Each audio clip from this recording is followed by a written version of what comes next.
IBM stock just recently reported their first quarter earnings for 2022, and we can see that they did beat analysts' expectations, and the stock is currently outperforming the S&P 500 so far this year. So when we take a look at their stock chart over the past year, we can see they're up 2.24%, and if we look at just the past 5 days, we can see they have shot up 9.2%. So because of this, we are going to be diving into my stock valuation spreadsheet in Google Sheets, and we're going to be showing exactly why this is a popular investment for dividend investors. And one of those reasons is we can see this is a company that's been increasing its dividend every year for the past 26 years, making it a dividend aristocrat. So in our stock valuation spreadsheet, you can see we have 4 different valuation models. We have Graham's valuation, we have a discounted cash flow model, a multiples valuation, and a dividend discount model. And all 4 of these valuations are going to roll into our output tab. So let's go ahead and jump over to our stock screener. If you'd like to be able to download this spreadsheet, then you can head over to my Patreon page at the link in the description. So let's go ahead and plug in IBM stock ticker right here and hit enter. And we can see we're currently looking at a 250-day change, and we can see the huge spike that we are seeing right after their earnings. We're currently looking at a dividend yield of 4.75%. And let's go ahead and jump into our valuations. And the first valuation we'll look at is Graham's valuation. So I'm going to go ahead and zoom in here. And we're going to look at Graham's revised valuation. It's an updated valuation formula for today's times.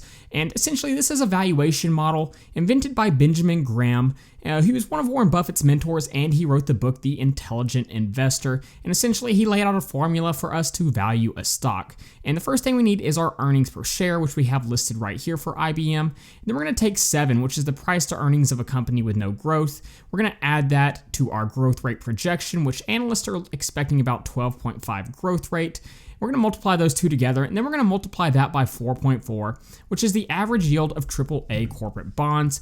After we have that number, we are then going to divide it by Y, which is the current yield of AAA corporate bonds, which at the time of this video is 3.33. And once we plugged all of this in, we can see the intrinsic value of IBM is $156 per share. Now let's go ahead and jump over to our discounted cash flow model.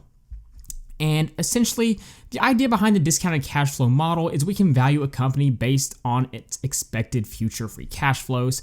And in order to project the future free cash flows, we first need to find a growth rate projection for those cash flows. So typically when you do this, you want to look at the historical data for a company and find out what the typical growth rate is. And we can see over the past few years, their earnings were growing. And then in 2021, we saw a huge drop off. It dove almost 50%. Now we need to understand why this happened. So if we come right here, we can see IBM actually completed a spinoff with a company called Kyndryl. I'm not sure if I'm pronouncing that right, but essentially they bounced off one of their businesses. And because of this, their earnings are a lot lower. But what this is going to allow them to do is we'll see in one of our valuation models, it's going to allow them to continue to grow their dividend. So while this did drop quite a bit, we're actually not going to use this growth rate when we taking into consideration. If we come back over here, we can see their expected growth rate over the next few years is going to be in the mid to single digits, but after that, I do expect a growth rate of closer to 10%. So that's what I'm going to project forward for the future free cash flows for this company. So I use that 10% to project these cash flows and then calculated the terminal value, which is the value of all the future free cash flows past the year 2030. I then took the present value of all of those future free cash flows and added them together right here. I then added the cash and cash equivalents and subtracted the total debt from the company, which allowed me to find the equity value of this company. After finding the equity value, I took the shares outstanding and I divided the equity value by the shares outstanding, and I found a discounted cash flow price per share of $213. So let's go ahead and move forward and look at our multiples valuation. And essentially, the idea behind our multiples valuation is we're going to look at how the market is valuing other companies similar to IBM using a price to earnings multiple. So what we're doing is we're taking 2 companies somewhat similar to IBM, we're taking their stock price and dividing it by their earnings per share.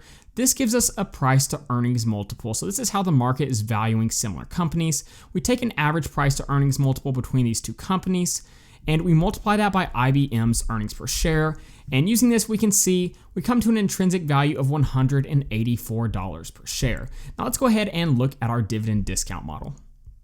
And essentially the idea behind our dividend discount model is we can value a company based on how much they're increasing their dividends and how much they are paying out in dividends. So all I've done here is I've plugged in how much they've been paying out quarterly each year in dividends. This allowed me to see the yearly dividend payout and how much their dividend payouts are growing. So we can see over the past few years, we've got a 4.6% growth rate, 3.25, 0.62, and 5.24. And that gives us an average growth rate over the past few years of 3.43%. So that's not too bad for an older company. I'm projecting a growth rate of about 3.5% going forward with a discount rate of 8. And we can see this gives us a dividend discount model price per share of $150. Now let's go ahead and jump back over to our stock screener. And here on our stock screener page, if we come back over here to the right a little bit, we can actually see what IBM's payout ratio is, and it's currently sitting at 124%. So that is a major red flag. So I dug a little bit deeper into their dividend safety, and after doing some research, we can see the dividend's actually a little bit safer than the payout ratio makes it appear. We can see they're well positioned to maintain the dividend. The company reported $7.9 billion in baseline free cash flow for 2021, excluding Kyndryl-related charges and pre-separation costs. And this covered the $5.9 billion in dividend costs for that year. And IBM's still expecting mid to single-digit revenue growth annually and cumulative free cash flows of approximately $35 billion between 2022 and 2024. So when you take all of that into consideration, they should continue to be able to cover the annual dividend hikes, which is great news for IBM investors. So while this is not the safest dividend payout in the world, I do think in the short term this is going to be a sustainable dividend, and they are going to be able to continue increasing the amount they pay in dividends in the near term future. So let's go ahead and jump over to our output tab, and we can see all four of our valuation models. We have grams at 156, multiples at 187, discounted cash flow at 213, and our dividend discount model at 150. So when we average all four of these together, we can see our intrinsic value is $177.05 per share, which is currently higher than the current price of $139. Now, we are value dividend investors, so we always want to apply a margin of safety just to kind of provide a hedge of protection on our investments. Now, typically a 30% margin of safety is a pretty good margin of safety, so let's apply that. We can see based on that, our acceptable buy price is $123 per share. So our stock valuation spreadsheet is telling us this is not a stock we should be buying. Now, if you are a little bit more aggressive with your investments, maybe you will only want to apply a 10% margin of safety, in which case your acceptable buy price would be $159, making this an investment that would be acceptable at this current price.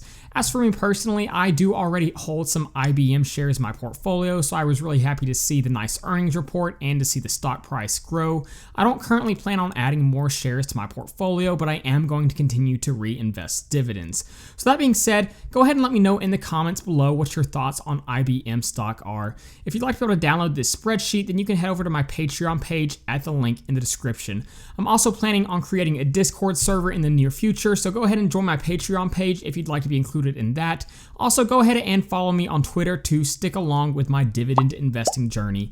So that being said, thank you guys so much for watching this video, and please don't forget to like and subscribe to the channel.